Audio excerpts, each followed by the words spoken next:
Greetings and salutations. I'm Christopher Platt, reporting for Your Black World News with an article from the Los Angeles Times. Don't forget to subscribe to this channel and visit theblackbusinessschool.com to learn about financial literacy and how you can grow your business today. Mayor Eric Garcetti has ordered Los Angeles police to scale back on vehicle stops in response to an investigation by the Los Angeles Times showing that an elite unit was pulling over a disproportionate number of African Americans. In a written statement Wednesday, Garcetti said he is quote-unquote deeply concerned about the Times' findings that Metropolitan Division officers stop black drivers at a rate more than 5 times their share of the population. Pointing to decreases in homicides and violent crimes last year, Garcetti said that progress in fighting crime needs to come with gains in public trust. He said that reducing vehicle stops, which are perceived by some black residents as racially discriminatory, in favor of other policing techniques will help to build that trust. I've directed the chief of police to prioritize other elements of our comprehensive crime reduction strategy beyond vehicle stops until we learn more, so that we can accelerate the reduction in vehicle stops that has been achieved since they peaked a couple of years ago, Garcetti said in the statement. We've made our streets safer with fewer vehicle stops than in recent years, and we have to keep prioritizing what works to both stop crime and strengthen trust.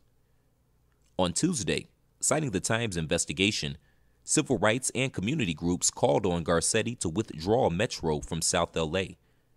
The groups, which include the American Civil Liberties Union of Southern California and Community Coalition, are also asking for more youth programs, mental health services, and community policing.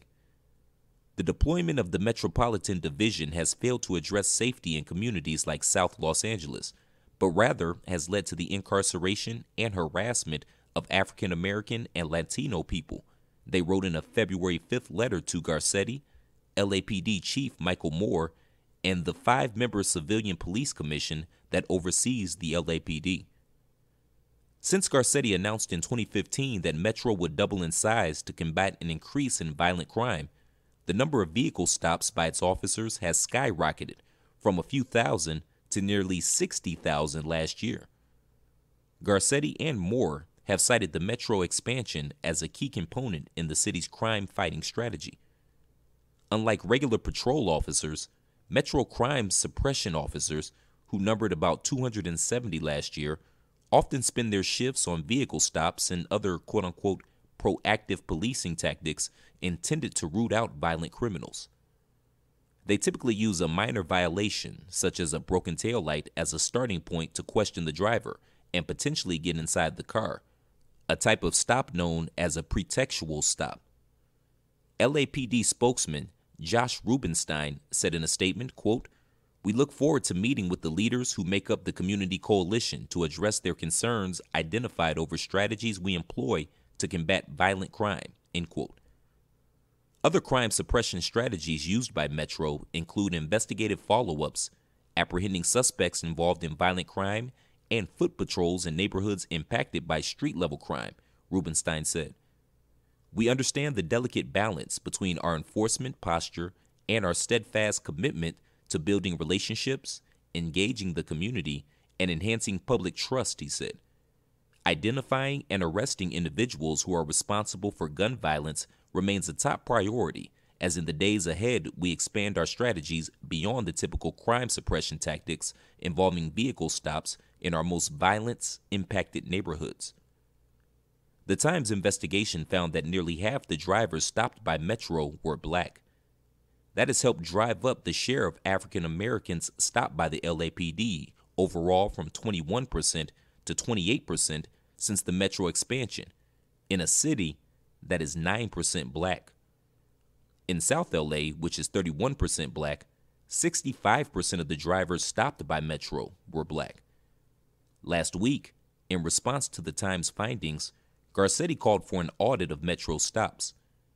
A similar audit by the LAPD's Office of Inspector General was already in the works and is expected to be released late this year. Alberto Retana, president and CEO of Community Coalition, said the Times' findings were gut-wrenching because they confirmed the feelings of black residents who say that police are targeting them because of their race.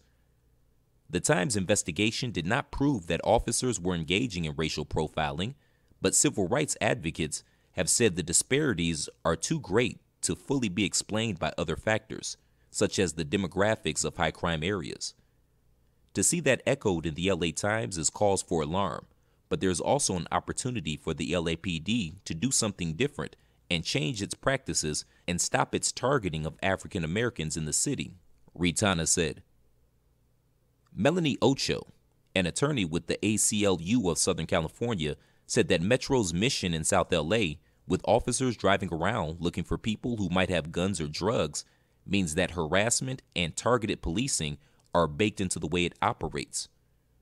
Citing a report about the LAPD's gang enforcement details released by the Inspector General last week, she questioned whether stopping motorists and pedestrians is an effective way to fight crime.